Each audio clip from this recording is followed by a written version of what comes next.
If you run a gym or a studio and you want to hit 100K per month, this video is going to show you exactly how you can do it. I'm breaking down the same 5-step system that we've used to scale over 40 gyms to 6-figure months consistently, predictably, and without burning yourself out. And the best part, you do not need more members, both on the team side or even client side, to potentially make this happen for yourself. By the end of this video, you'll have a clear step-by-step roadmap on how to build a gym to 100K per month, even if right now you're starting at 10K a month, 30K a month, or even at 50K per month. Let's get into it. So here's what we're going to be covering today. First, I'm going to go over the pricing model that gym owners get just absolutely completely wrong and how you can actually fix it inside of the next 48 hours. Second, we're going to go over the retention system that allows you to keep members not for 3 months, but for 3 years. And I'm going to go over the lead generation system third that brings in 50 plus qualified leads every single week with both paid ads and organic content. And finally, I'm going to go over probably the biggest critical step that keeps gym owners from actually scaling to these 6-figure months, which is the staffing structure that allows you to actually get out of the day-to-day operations. Now, a lot of these lessons I had to learn the hard way myself, figuring out exactly what works so that you don't have to. Now, the first thing I want to cover is actually the pricing model. And most gyms are pricing their memberships to keep themselves broke. And I'm going to put a caveat, like this is not for big box gyms. If you run like a commercial gym, like a Retro or 24-hour fitness, like I'm not talking to you. There'll be a ton of value on what we go over, especially on the training side, but this is for training based gyms, micro gyms, boutique gyms, large group, small group, semi-private, those kind of models. And I want to put that out there first because it's extremely important to understand that. If you're trying to scale a low ticket model, like that is just not my expertise. It's not what I believe in because foundationally, I want to make sure that I have leverage at every single level of my business. And if you're charging $50 a month or $100 a month and you have a large group or small group model, then you're just not going to be able to scale profitably. So there's 2 things that we want to do when it comes to pricing. We want to have, honestly, like the way we look at our front end and also the way that we look at our back end or our recurring. So in the front end, what is really crushing right now, and it was very popular for a period of time, and it's still popular now. Now I want to put a caveat that all roads lead to recurring revenue. If you want to have freedom, like our goal is for you to wake up and go, man, I'm going to hit 80 grand, 90 grand, 100 grand this month, even if I don't add another client. So the first thing I want to do is I want to reverse engineer what it's going to take, because I can have a gym doing $1 million a year, doing 80 grand a month with 200 to 400 members if I price it correctly. Like you do not need thousands of members in order to actually have a gym doing 100 grand a month. So if I want to reverse engineer it, I want to understand that if I have a large group model, honestly, my pricing needs to be between $150 to $250. And what I consider large group, anything like 15 people in a session or more. So my gyms, I started as small group and semi-private, and then I converted into large group, and we'd have some sessions that could have 40, 50 people in it. So I ultimately, in like a large group, whatever my footprint is in my gym, I want to be able to fit as many people in there while still delivering super high caliber coaching. The place I don't want to live in is like that 10 to 15, that like mid group. That is like, in business, they say you want to charge the highest or you want to charge the lowest. You don't really want to live in the middle, because in the middle is where like businesses go to die, and it's where so many people are stuck. So if that's you, definitely don't do that. On the other hand, we have small group, and small group on a bunch together, like semi-private as well as like small group, and pricing on a monthly basis is really going to be anywhere from like $300 to $600, maybe $700 on a monthly basis. So if I know just on the back end, like that's what I need to charge, I can just reverse engineer on the back end what my recurring revenue needs to be. Now we want to get there. Now when we talk about like the average ticket that, a member that's on recurring revenue pays, like that's where we really want to be. Now you can sell directly, especially if you're like a small group, you can sell directly into memberships. And even if I'm selling into, which I'll get to in a second, like a front end offer, I still want to just bolt on into recurring like automatically, though there's still going to be sometimes additional steps needed, because ultimately I'm thinking about also my acquisition cost, which I'll get to later. But if I'm able to charge between that $300, $600, $700 a month, like I can sell right into there. I'm going to be super profitable on the front end. I'm going to be profitable like consistently on the back end. But in large group, when I'm going about 150 to 250, I can still acquire clients at a profitable measure. It's going to be a little bit less profitable, and obviously I need more volume to get to my goals. So what I really like to do in honestly both models is actually put a front end higher ticket offer on, absolutely crushing right now. And we have clients that actually charge $5,000 for like 12, 16 week front end offers that then go into their regular pricing. And it allows them to really position themselves differently, allows them to get clients that are way more bought in and get better results, which then leads to longer term, like clients that stay at longer term anyway. So when it comes to the front end, generally I like to price it anywhere from like 2 to 3, maybe 4 times what they normally would pay during that time, depending on everything that they're getting in there. So that's just something that I really want to consider in my pricing is I want to set myself up to be profitable both on the back end, and I want to reverse engineer how many clients I need to get there. And then as I'm going into that scale mode, or I want to be able to get even more money on the front end, acquiring new clients, because the nature of the gym business, like there is natural churn. Even if you have the best product in the world and you have super low churn, you're still going to be losing members on a monthly basis. So I might as well sell them into a higher ticket front end offer, be able to collect more money up front, get them to be more bought in, and add essentially another revenue stream into the business. Now, going into the back end, let's say that you have a large group or small group model and you are not set up properly for what you should be charging. And I'm going to say like monthly here. It doesn't matter if you charge people weekly, if you charge people every 28 days. I do recommend doing like at least a weekly or 28 day so that you can get a 13th month added. So you get an extra month of revenue as opposed to doing monthly, just as a heads up. And it doesn't, anything that we're covering here does not make the actual initial sale any more difficult, just a heads up. It sometimes actually just makes it easier. We want to get to the point where how do I get my current, let's say I'm not charging that to my current members. How do I actually get everybody to be paying what they should be so I can have a profitable, scalable model? Number one is my recommendation would be to increase price to new people first. It is a lot easier to eventually increase the price of what you're charging once you have a bunch of new people in, because eventually you're just going to get to the point where you're frustrated because you realize nobody's balking at these new prices. Newer members are paying more. So now it's like per unit of work, I'm getting paid, I'm getting compensated more, which allows more profitability inside of the business so I can pay my team more, upgrade the facility, provide better services. And then eventually you just get to the point where you're like, man, all of these other people, like I need to get them up. So I always recommend starting with new people first. So once I realize like, you may be at right now where you're watching this, like, no, actually I'm ready to bring the price increase to my members right away. Or it's like, hey, I'm going to start with new members, increasing the price to new people that are coming in, and then bring it to the old members. Process I like to use for the current members is start with a letter, really breaking down exactly what we're doing, why we're doing it, and how it's going to benefit them. That's what matters the most, how it's going to benefit them. Anytime you do anything in business, you just want to make sure you give people a reason. And like the reason has to make sense, not just like, I want to make more money. Then I always would have groups. So I did a lot of groups on Facebook and anything like that. I would go live there, but wherever you host your membership group, you should go live. And then you can set up a series of one-on-one meetings as needed so you can have a conversation with them and address any of their needs or concerns. And you can also do a cadence where it's like, hey, this is going in effect 30 days from now, 60 days from now, 90 days from now, just so it's not super duper abrupt or anything of that nature. But what I do want to make sure that you understand is you need to go big. If you're charging $100 a month and you need to be charging $200 a month, you're charging $150, you need to be charging $300, just do not pussyfoot it. Just go all into it, because if you double your price, and you should just do math on this, but if I take my price from $100 to $200 a month and I still lose half of my members, I'm still making the same amount of money now with less effort, which means I have more leverage inside of my business and I have better quality clients that are going to be there anyway. Now, if I go 150 to 200, am I going to lose a third? Chances are no. And if I do, like, that's how many people that I can lose and still make the same amount of money. And then you realize like less people, less wear and tear, all that stuff makes total sense. Don't increase it by like $10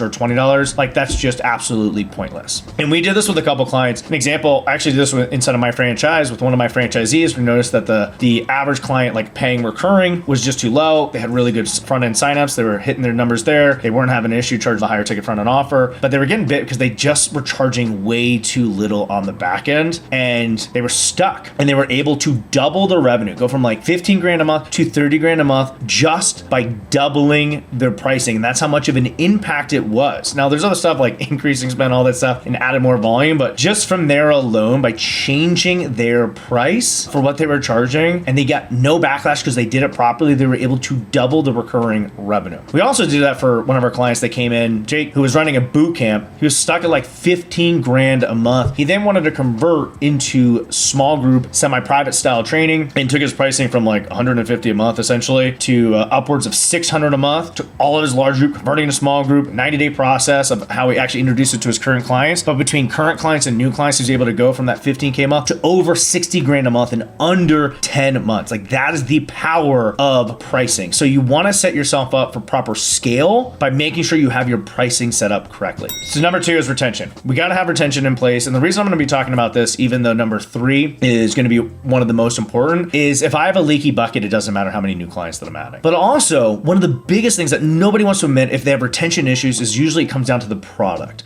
Like the product in and of itself is not good enough. They are paying you a certain amount of money in exchange for a service, which hopefully will lead to some level of outcome. And they're getting to a point where they're just not justifying how much they're paying you and your business for what they're getting. So they're leaving. So number 1, if we have a bad product, people are not going going to stay. And if we're adding 20, 30, 40 new members to our training-based business, and we do that every single month, and we just say, we look forward to 12 months, 24 months, if we had a really solid product, how many people would not churn out, where the business could be? Because then it just becomes a simple math equation. How many people am I adding? How many people am I losing? How long is it going to take me until I get there? And if I am having a really big churn issue, it just is going to make it very, very difficult to scale. So I want to make sure that I fix my product. The easiest way to fix the product is just make sure that, one, it is systemized. Do I have a way of training that my entire business model does? The reason I called my gyms Legion was not, instead of Bob's Gym, was like we had a methodology that we trained, and it didn't matter if you're any of my 8 locations that I owned, is every single place did the same programming. And if when we did semi-private training, we also had like our methodology for how we actually programmed for clients. So you need to have a system when it comes to retention. And I'm talking about product, like what I'm actually delivering in my training, because a lot of people overlook that. But a lot of times, if I do have a churn issue, it comes down to that part of the business, like the actual product experience. And sometimes we just have to take a hard, deep look at it. So if I have a bad product, people aren't going to stay. The next thing is I want to take a look at if people are churning, is it, I call it a conversion window, or is it on essentially a retention window? Conversion window is usually, if I'm running a front end offer, it's like whatever that front end offer is, or it's like, let's just, look at it as like a 45 to 90 day window is, kind of my conversion window. If I'm losing people there, I want to make sure that I have a really proper onboarding sequence in there. So a little 90-day onboarding you can have is you make sure you have an initial new client onboarding, whether this is a one-on-one or in a group setting, depending on how we actually deliver, with some level of weekly check-ins and accountability touch points, with then progress check-ins on top of that. And we want to make sure we have a huge community on the back end that they're getting indoctrinated into, because the community is really what's going to get them to stay. And if you're struggling to build a community, what we did is we would have a Facebook group. Again, there's tons of groups you can do. I still would use Facebook. Your clients are on there, or they can create an account, and it allows us to go in there. I would go in there live every single day. We would have big events that we would go inside of there. On top of having that, like all of our clients are interacting when they're not in the gym, which is extremely important. And since they're already on their phone, already scrolling, that's why I like to build it in there. But then we would do other stuff like charity events. We would do galas as well. We would do, and since I had multiple locations, we would kind of do internal challenges that would then lead to like an event where all locations were competing against each other. So those were,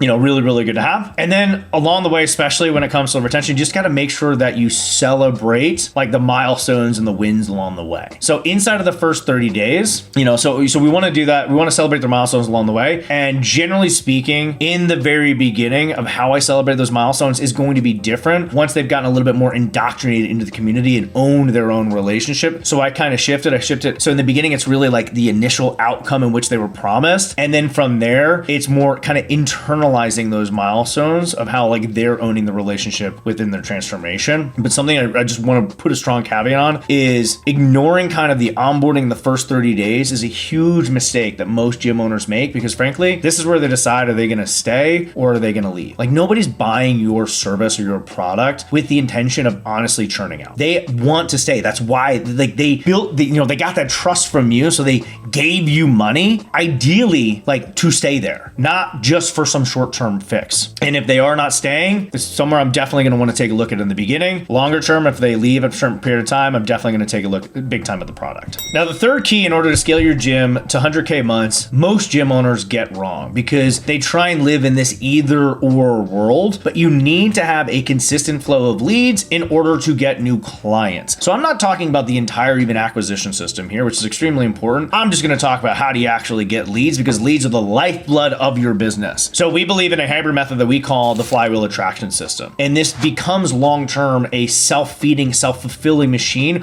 where I'm getting new clients from 4, 6, 10 different sources every single month. And they're all coming in pre-sold. And each kind of level of this flywheel is like doing work to essentially, create internal momentum and feed itself. But in the beginning, what I need to do is I need to get that actual flywheel started. So I want to use both paid ads and organic marketing. Most people just choose one or the other. And right now, that is 100% not the path that you want to do. The reason that I want to start with paid ads, this is going to be the fastest way to scale, because inside of gyms, you can actually make this a profit center. The reason I was able to open up so many locations so quickly and be break even or profitable by the time I was open is because my ads were always a profit center. Little tidbit for you, I never had a marketing budget, and I still don't have a marketing budget because my marketing is a profit center for my businesses. Now, when I'm running paid ads, I want to use direct response. And I look at direct response building a brand, especially then when I kind of put my organic content in, which I'll get to in a second, it's going to really help it out. But if I'm doing paid ads, I'm going to start start on Meta with a really simple funnel. I'm not actually sending it to landing pages or offsite or any of that stuff. I'm just going to use Meta's lead forms. At the end of the day, the total conversion ends up being the same while still getting cheaper leads. While that's not the most important and the only thing, but I do need both quality and quantity of leads in order to scale my gym or studio. And the offer is not going to be based on price. It's not going to be based on anything like that. It's always going to be based on the outcome my ideal client wants. And when I'm creating these ads that go with this offer and I'm running a Meta, I do not want to ramble about the features of my gym. I do not want to put the price in my copy or any of that, since nobody cares. All that matters is the end user. So think about what their current pains are, what their problems are, what their issues are, and then like what their desires, what their goals are. Like paint that picture.